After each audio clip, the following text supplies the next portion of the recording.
I am always excited when a new version of Dungeons & Dragons launches because it brings new ideas and new people into the hobby.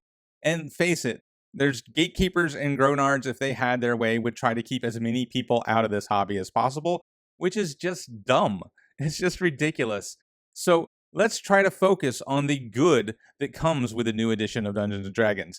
It means new players and new ideas and a diversity of players and ideas. And that's a good thing. Diversity is a good thing. So let's think about what happened last year. 2023, yes, Wizards of the Coast made some major mistakes, pissed off a bunch of fans, and what did those fans do? Did they leave the hobby? No, they went on to play other games. They went on to play Shadowdark and Old School Essentials and Dungeon Crawl Classics.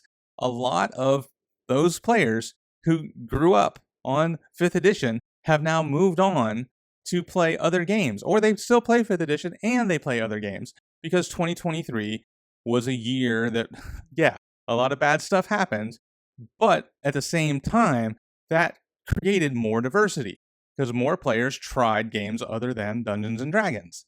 And imagine if gatekeepers had their way back in 2014, or when Critical Role got so popular, or when Stranger Things got so popular. If gatekeepers had their way back then, none of those players would have stuck around. And then we wouldn't have got the recent exodus from 5th edition into all these other games that happened over the past year. I get the irony.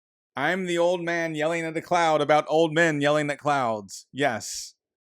I'm an old grownard complaining about other grownards who are being dicks. Let's face it, that's what they're doing. But I just wanted to get that out of the way so that we could dive in and enjoy this new video about the new version of Dungeons & Dragons.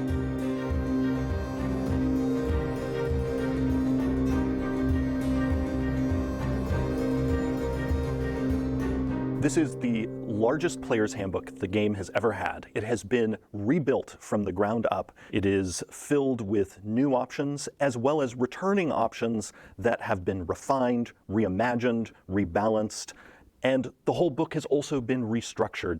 Refined, reimagined, rebalanced, and restructured. That all sounds great to me. If the game has improved significantly, which it sounds like they are trying to do, they are promising us a new version of the game that is going to be better organized and more accessible to new players, as well as reinvigorate older players to want to keep playing Dungeons & Dragons. Those are two very lofty goals, and they're saying that they are doing their best to pull off both of those things. If they can do that, this is going to be really good for the hobby. The Archfey Patron Warlock is a great example of a subclass that didn't just get tweaked. It's basically a new subclass. Yeah, absolutely. And this book has 3 brand new subclasses that have never appeared in a D&D book before. We have the Circle of the Sea in the Druid, we have the College of Dance in the Bard, and the Path of the World Tree in the Barbarian. But again, just as the Archfey Patron Warlock has been so redesigned that it's essentially a new subclass, there are other subclasses like that as well. The Warrior of the Elements in the Monk has been so heavily reimagined, it's essentially a brand new subclass. The Beastmaster in the Ranger, essentially a brand new subclass. Subclass has been completely redesigned, largely inspired by work we did in Tasha's Cauldron of Everything. But do I really need to tell anybody how important it is to reimagine the Monk, especially the Way of the Four Elements Monk? And the Ranger Beastmaster? Those are the 2 classes and subclasses that everybody has complained about for the past 10 years, and they are fixing them. They're doing what we wanted. They're doing what we asked. That's a good thing. Other parts of the book were options that maybe first appeared in Tasha's Cauldron, now appear here and have been enhanced. Great example, the Soul Knife in the Rogue, the Psy Warrior in the Fighter, Aberrant Sorcery in the Sorcerer. I bring up all my psionic boys. Yes, all a part of our desire to bring more psionics into the core game. And when we do videos on individual classes, we can dig deeper in other subclasses like them that are essentially brand new. And then we have other subclasses that are going to feel very familiar to people while at the same time having brand new options inside them. So total, we're looking at 48 subclasses, 12 classes, 4 subclasses each. That's a total of 48 subclasses. And I have a series of videos back when I reviewed all the UA material and put it all together that goes into all 48 of those subclasses. If you want to check those out, you can. But there's a whole lot of new stuff packed into this game, and I'm excited for it. And again, remember that like Weapon Mastery has left no class that uses Weapon Mastery untouched. Like that has changed the game. Yes. If you're a paladin, if you're a ranger, a barbarian, a rogue, a fighter, the game is different now. Absolutely. Now, he just mentioned Weapon Mastery, which is a new tactical aspect of the game for your warriors and your rogues. And if you want to learn more about that, there's a video right there. I'm still not 100% convinced, but they seem very excited about Weapon Mastery, so I'm giving them the benefit of the doubt because they have mentioned it multiple times, and they seem really sold on it. So fingers crossed, Weapon Mastery is going to be as good as they feel like it is. Now, another thing that has been upgraded are the spells, especially the healing spells. We know that the healing spells are going to be much more effective than they were in 2014, and the summoning spells. You mentioned summoning spells, and again, like what I love about the new Player's Handbook is everything you need is in the new Player's Handbook. Like if you want to wild shape, if you want to summon a familiar, but the summoning spells have various options of the type of that creature that you want to use. So if it's an aberration, if it's undead, if it's a fiend, you're not just having to select this one type of stat block creature, you have a variety of options. So if you love summoning and you like to be tactical, it's just layers of options with one singular spell, and you have all the stats you need to just run it. You don't need to grab another book and go hunt something down. It's all in the Player's Handbook. There are shifts like that everywhere you look in the rules, that it will feel like the game you've been playing, but everywhere you look, enhanced. That right there, that what he just said, enhanced. Yes, all of it enhanced. That's what I want. Yes. All of this was done in consultation with the community through the Unearthed Arcana articles. Those articles helped inform us about how far could we go with the design. You know, how far was too far, how far was just right. And a lot of time and energy was spent by Jeremy and others poring over the information that the community was giving us, the feedback that they were giving us on the subclasses, on the feats. I think that there were times when we even, I think, pushed even farther than the fans really wanted to go, but they helped rein us in a little bit. What came out the other end, I think, is going to just surprise and delight people. Chris, be careful. You don't want people to take that out of context and sound like you are blaming the fans for not going far enough. It's not our fault that you guys didn't push the envelope harder, okay? Let's be careful how you say that, because I'm sure someone's going to grab that and run with it. But seriously, they have done a lot of work to put this content out in the UA. And I know early on, if you go way back to the beginning of this channel, I had real concerns about the direction they were going with this. And I did think that maybe they were trimming the fat too much on the changes they were making, and they dialed it back too much. I really wanted more progressive changes. But now that we're here, and now that I've heard everything they've had to say and seen a lot of the changes that they have made, I do think they have made a good amount of changes, and I think this is going to be a good version of the game. For people who have been invested in UA and paying very close attention to what's going on, they're still going to be surprised because some of the feedback they gave us led us down interesting, fun paths. And but they're also going to see, oh, these guys actually, they took the feedback that I gave them and they made it better. There you go, Chris. That's how you do it, right there. And those shifts that we made based on the invaluable feedback that the community provided are really going to result in that surprise you're talking about, Chris. Like, for example, in the Unearthed Arcana process, we tried several different approaches to inspiration and how that rule works. Well, the version that's in the Player's Handbook never appeared in any of the Unearthed Arcana articles, but it was inspired by feedback that we received, because and it is now called heroic inspiration. Right. Rather than dealing with advantage, which is what inspiration did in 2014, we realized this rule needs to play better with the rest of the game, and the game is already chock full of ways to get advantage. Yeah, absolutely. And so the final version of it is now a reroll, so not advantage, but is a reroll that the player can apply to any roll not just D20 rolls. Because what we realized is we also wanted you to be happy you have this, even when, let's say, you're rolling the amount of hit points you restore to somebody with a healing spell, or you're rolling damage, or the DM has you randomly roll a die for some mysterious reason, like DMs sometimes do. We want players to have this little ace in their pocket of, all right, I always know if I have heroic inspiration, if I roll really bad, no matter what the die roll is, I can use it and re-roll and hope I get something better. Yeah, I think one of the amazing things about this opportunity to revise the books is we can do more wish fulfillment. Because we're building on a system that is sound and tried and true and that people love.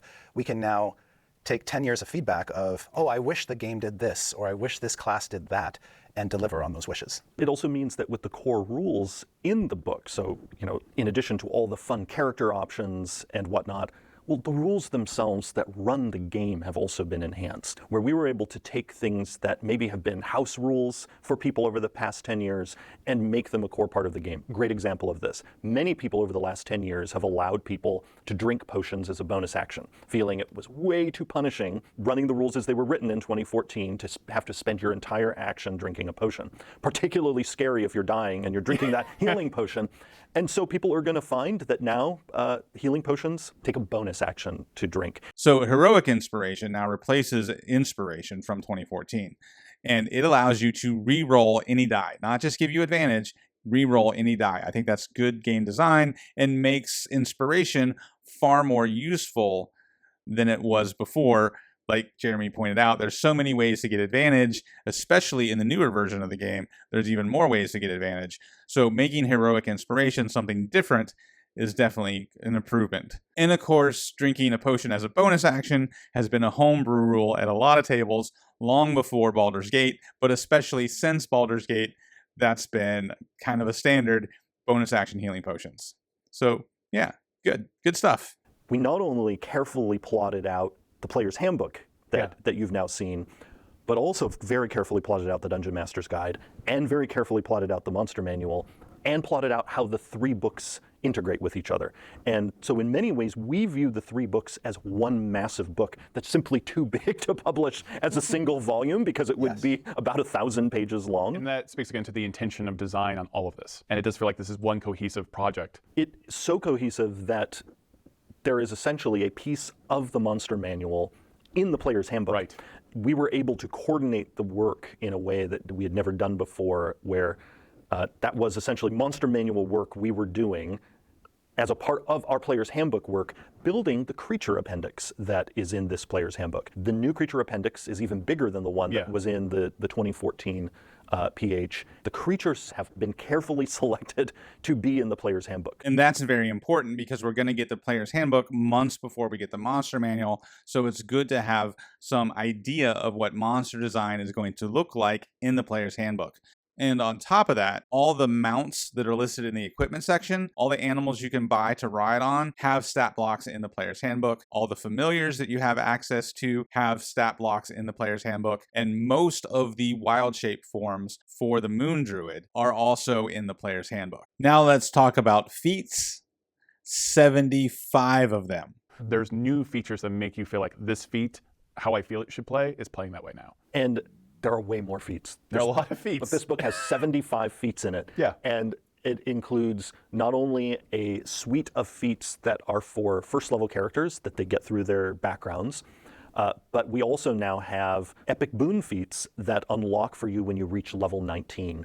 And then between those epic feats and your what are called origin feats that you get at first level, you have many of the feats that were available to you before in the 2014 Player's Handbook, along with a number of new feats, some of which have migrated into the Player's Handbook from Tasha's Cauldron, and then have been enhanced in a variety of ways. We also have some things in the game that previously existed inside class features. So a great example of this are the fighting styles. Right.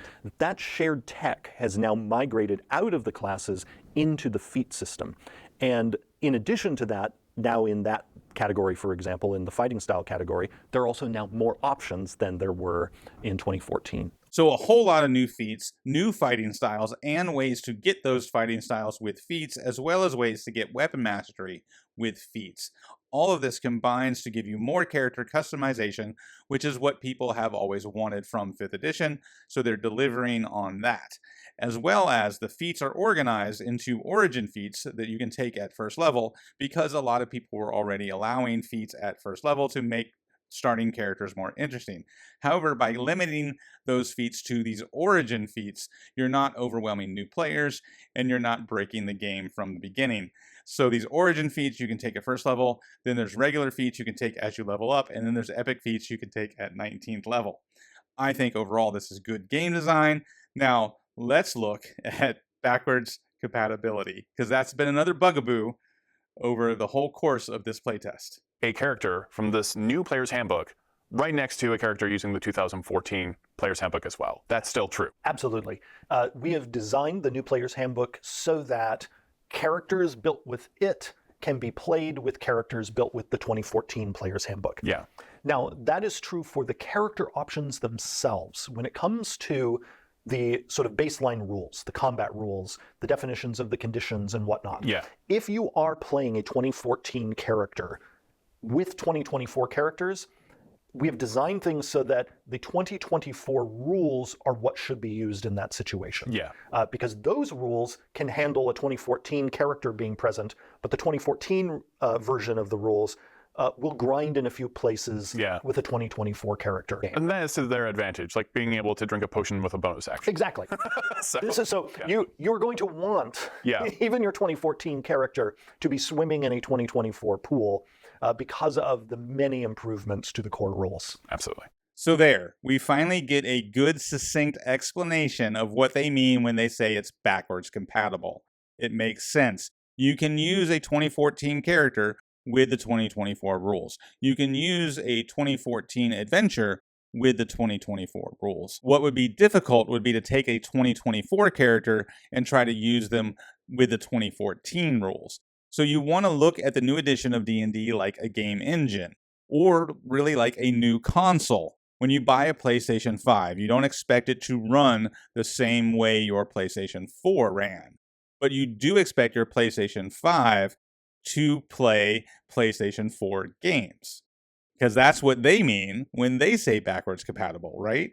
So that's what this is. The new 2024 rules are like the new console, and you can use old characters or old adventures with this new console, the new 2024 version of D&D. That we made sure that classes that before, like say the Barbarian, that were primarily combat focused, now have ways to contribute outside combat.